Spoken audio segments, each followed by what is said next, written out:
Hello, my everybodies, and welcome to this latest edition of 4.0 and below. I'm your host, the Comic Grump, and where have I been? I don't know. Where the hell you guys been? Anyway, today we're gonna have a bunch of books that we've accumulated over the past few months. Like I said, once more gainfully employed, and it is so nice to have some disposable income to spend on this nonsense. And so we're gonna start with a trip to Omaha. And I checked out Legend Comics New Digs. That place is awesome. It's sort of a comic shop and a coffee shop. They got some good back issue stuff, and didn't have a lot of time, so I just sort of snatched and grabbed. But the coolest thing there, it's like they had the first appearance of the Punisher and Amazing Spider-Man. I think they wanted $2,500 for that, but I have never seen an Incredible Hulk #1 in the wild before in my life, and they had one. Asking price was 15 grand. So, I mean, if everybody wants to pitch in, maybe everybody buy a share. Maybe we can add that to the personal collection, and maybe we can rotate it around like the Stanley Cup. Anyway, one of my buys there was this Treasury edition, Superman versus Spider-Man. Of course, this is part 2, or their second. Of course, they really don't fight in this one. The Hulk's in this, and Wonder Woman's in this too. That was kind of surprising because I had no idea, because I said I never read these before. And it was a ton of fun to read. So I've got this one, and I've got the Treasury of the Hulk versus Batman, so I still need to get their first slobber knocker, but man, those are expensive. This wasn't too bad because it's not in the best of shape. You can see there's a lot of rub going on all over. It's a little dirty. Maybe you can clean it up a little bit. I don't know for sure. And so the other pickup that I got at Legends was, pretty happy to get this too, a Marvel Super Special and their adaptation of Buckaroo Banzai Across the Eighth Dimension. Still waiting for that sequel that we probably will never, ever get. So that's what we got in Legends. Next, we got... picked up this. Now, I know what you're thinking. Sure, you bought it for the articles. You're going to read the articles. That's the only reason you bought it. But it's true. And I'm going to show you the article to prove my point. Because... ooh, naughty bits, naughty bits, naughty bits. There it is, there it is, there it is, there it is. This was the article. I cited the Yeti monster that terrorized Illinois. I mean, can't wait to read it. This is a recent pickup. I got it a couple days ago through the mail. So, like I said, can't wait to read that one. Very excited, as you can see. Dirty Magazines, www.xxx. Okay, so moving on. These are the books that I picked up couple months ago now at the Tricon. It's where I bought all those pulp magazines that I showcased on our last update. I don't know how long ago that was now. And I swear to God, I said there were some good pickings there, but I sort of blew my wad, as they say in the dirty books, on one big buy. But I did pick up a few other things. I found this Dell Comics Kooky that I thought was kind of funny. And then I got home and sort of looked it up, and it saw how bad it had been vandalized, because I noticed the little smiley faces, but this whole musical chord here is added. This was there. This isn't, and this wasn't. Like I said, I don't know what's going on there, but no, it's a pretty funny, it's a humor book, and I had a good time with it, so that was fun. We also picked up another issue of The Inferior 5, #3. We are so close to having that done. And I think I already got all the showcase books that they are in, so that will be all the Inferior 5 books. Also found a copy of Ghosts that I needed. That's Ghosts #9. We're still a ways off from getting that completed. You know, trying to fill in. I think I got it pretty solid to like 40. But then like from 40 to about 70, I don't hardly have anything. And I don't know why, but like I said, these DC horror books, like the prices just aren't sort of adjusting back down the way kind of everything else is. But, you know, we still keep trying. There's another DC horror book. We got The Unexpected, number 143. Love that cover. Fear is a nameless voice. You can't kill me no matter how you try. I'll still tell the world you're a murderer. Wham, wham, wham, wham, wham, wham, wham, wham. Also got this beautiful, beautiful copy of Marvel's Chamber of Chills. That might be going on the wall. In fact, I think it probably will be. So I really like that book. Oh, you know what? I just realized this. We should zoom in a little bit. Okay, we'll do that. Do that. Oh, adjusting on the fly. Oh, get back up there. What happened? Oh, we are so professional. We are so professional.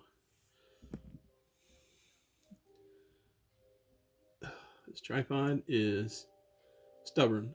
There we go. How's that? That's a better look. That's a little better, closer look. So yeah, so that's Chamber of Chills number 9. 3 more of the most spellbinding shockers of all. I Was the Man in the Maze. And also we got issue number 8. This is where we're going away from horror. We're pivoting into humor again. I got number 8 of Not Brand. Ugh. Again, pretty close to getting that one done too. The Revengers, co-starring X-Men and Knock Furious. With enough superhero guest stars to make you swear off comics forever. Never. It'll never happen. And I got one more thing we bought at the Tricon. Excuse me. It used to be the Grand Con, now it's the Tricon. 2 more things, but I'm going to save the one kind of towards the end because it was a really big get. But honestly, I think I was more excited when I found this. It's a Charlton Comics. It's the first issue of Emergency. And this is one of my all-time... It's an adaptation for one of my all-time favorite TV show. It's from the 70s. It's about a couple LA County paramedics when paramedics really weren't a thing yet. And John and Roy... Again, it's one of my favorite shows. And this is some really, really early... artwork by John Byrne. And yeah, you can see already, it's like that dude was going places. So, okay. So that's almost it for our Tricon pickups. Moving on. I believe this is from a trip to Krypton Comics. Bought a bunch of Hulks to kind of shore up my run. Either they're water damaged or they're just completely wrecked. So these are just upgrades mostly. We got number 167. He's fighting Modok. And then jump to number 225. Death Triumphant. Number 240. They Fan the Flames of Fear. Number 248. Is this a Michael Golden cover? That might be a Michael Golden cover. It's awful pretty. Okay, and that is, How Green Grows the Gardener. And then jump to 257. Chaos from the Crypt. Is that the first appearance of the Arabian Night? It might be. And also, I sort of found something as I was rearranging things again. I thought I had this volume of the Hulk from like 100 to the end before they rebooted it, but it turns out no, I didn't, because I stopped right after Onslaught, because that was the time to get out. So I need to start looking to finish that up from, I think, let's see, it was Onslaught, and I think I got the Thunderbolts issue. But yeah, so I got, I don't know, like 30 issues on the end that I need to get yet. So I picked up Hulk 453, and again, this is a little tricky, because trying to find these in newsstands, which gets really difficult, in those higher numbers, and you get into the 90s, and most of those were just like at Hastings Videos and box stores. So also, this is an upgrade, because this is one that I sort of read and reread again. Speaking of John Byrne, The Incredible Hulk, King Size Annual number 7. Or the Hulk and What's Left of the Champions Fight the Sentinels. Good stuff. Also found an upgrade on my She-Hulk number 6. And number 16. Okay.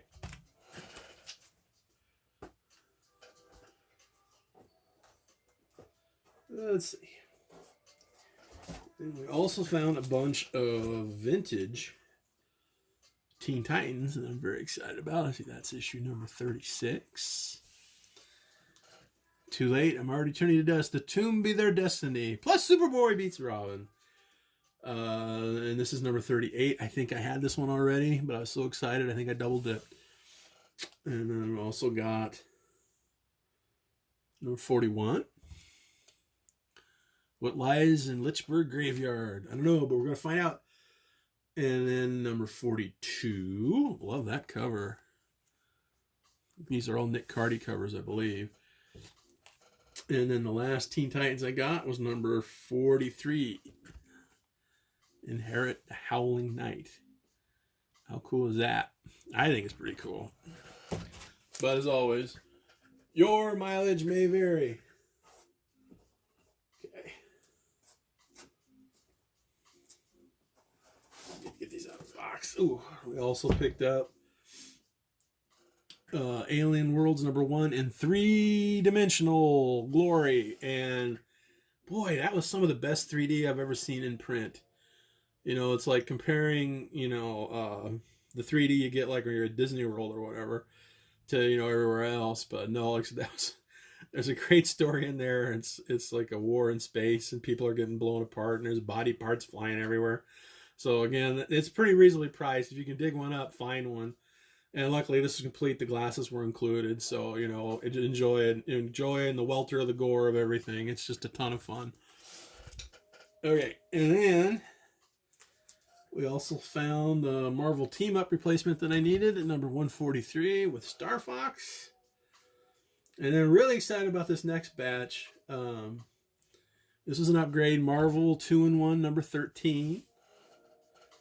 As was this one, Marvel 2-in-1 number 23.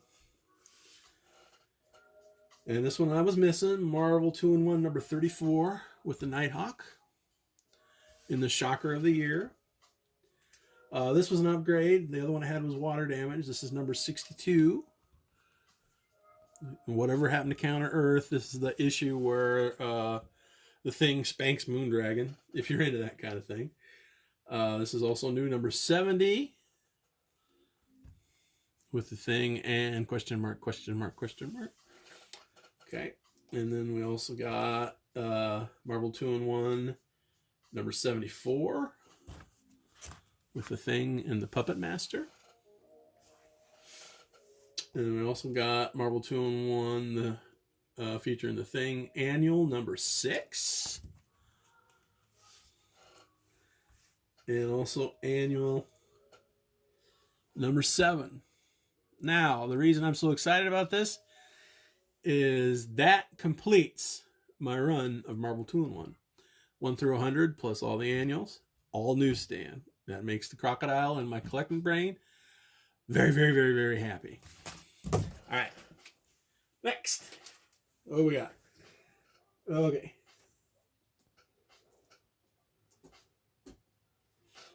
All right, hang on. Nope. Okay. Now, this is Micronauts number 18. This is another upgrade replacement. And that means I'm solid on the Micronauts until it went direct. Because that was a book that I was reading religiously, you know, until it stopped showing up in my newsstand, and so I couldn't get the rest of them.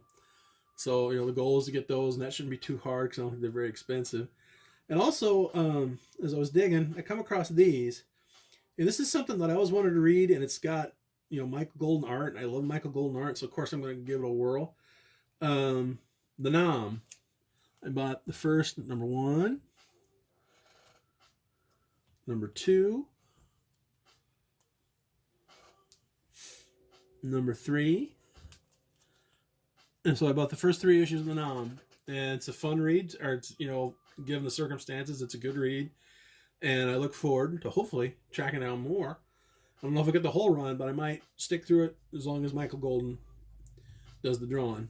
Okay, and also picked up a Spectacular Spider-Man that I need to fill out that run. I think we're trying to get the first 50. Now it's the first 100. Now I think we're going for the first 150. And also number 85. featuring a rare appearance of the Hobgoblin in Spectacular Spider-Man. They said, yeah, he hardly ever showed up in that series. Okay, next. Okay, these are some other exciting things that I picked up that I was pretty happy about. And sort of in the same vein as Marvel 2-in-1. I got an Avengers West Coast event. Avengers West Coast, number 87. And West Coast Avengers, number 88. And number 89, The Ultimate Ultron. And number 90, with The Family Feud. Jump to 92, When Goliaths Clash. And then to 95.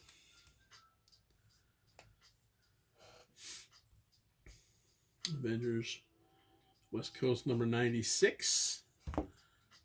It's an Infinity Crusade crossover. Is that when everybody's evil doppelgangers showed up, or was that something else? I can't remember. Number 97.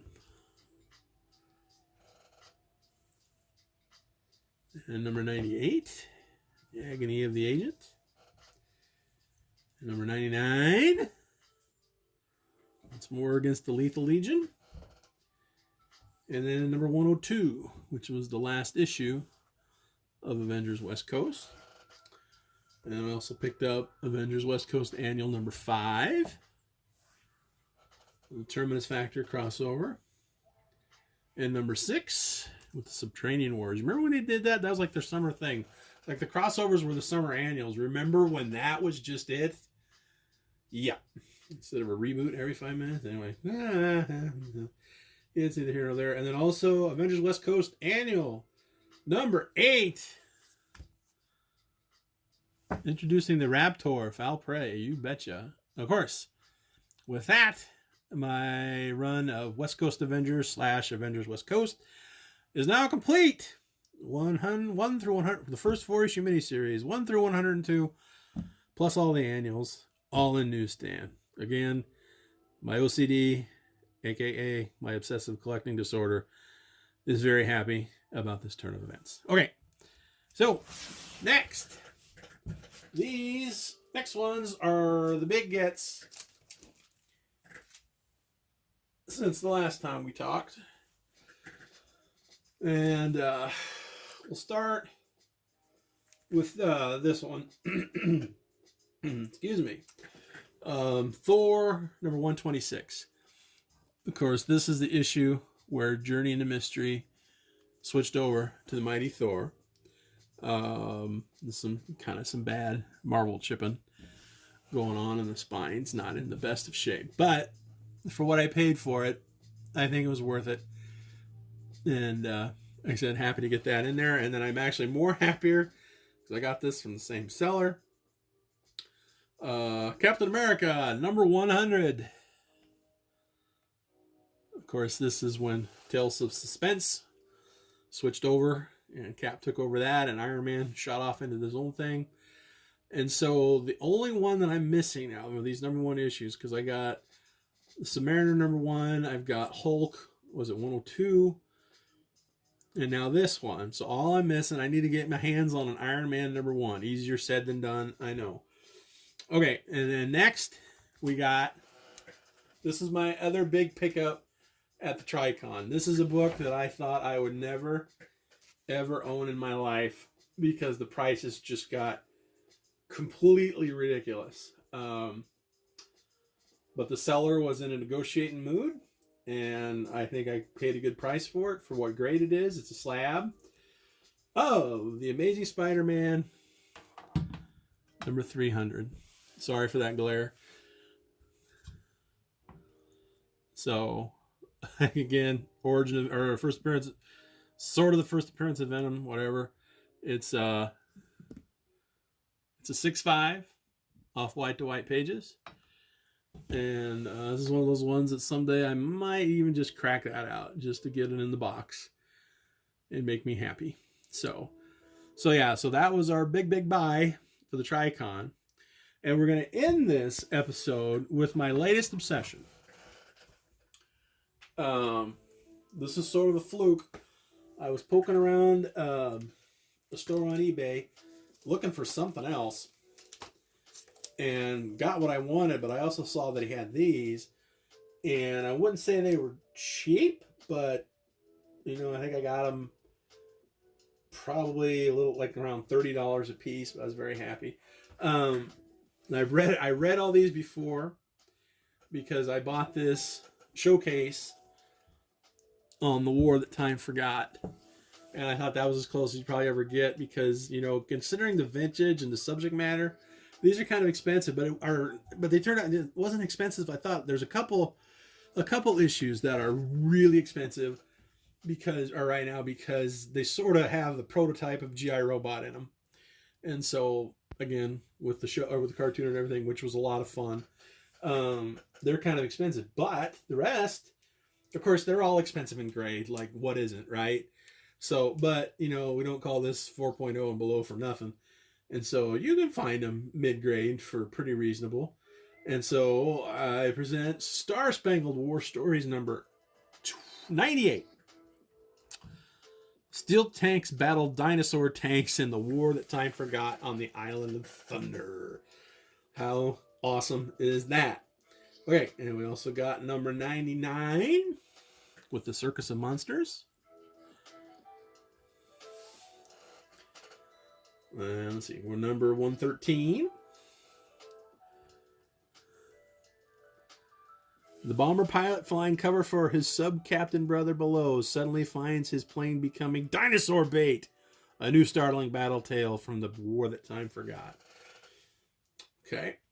And then number 125. Tidbit for a Tyrannosaurus. A battle tale shocker from the secret war that no one will admit is being fought. Plus a surprise bonus tale. So yeah, I don't know. This ran for about 50 issues-ish. And, you know, they're not all dinosaur stories inside. There's still some other general combat tales, but these, they said the dinosaurs got the cover. They're sort of sandwiched in between the Mademoiselle Marie stories, and then I think Enemy Ace followed them. And so, but, you know, while it was fun, or while it lasted, it was a ton of fun. Like I said, if anything else, get your hands on this, because again, that's a fun read. Because I'm one of those weirdos in these reprints. I actually prefer the black and white versions. I don't know, new coloring. Oh, there is sort of the proto GI Robot. Okay, anyway, yeah, modern coloring on these old books on that glossy paper just gives me a headache. Anyway, but I'm a weirdo. Okay, got a couple more. Number 129. The Navy pilot was reared by flying giant creatures he alone could call my brothers with wings. So Tarzan with dinosaurs fighting Zeros. And then lastly, we've got number 136, which might be technically the last cover issue of the war that time forgot. On Monster Island, two GIs were in the middle of a tug of war to the death. And there you go. That's it. That's what I got for this round of 4.0 and below. This is your host, Comic Grump, reminding you to never, ever be embarrassed about what you can afford comic-wise. And until next time, we'll catch you later. See ya. Bye-bye.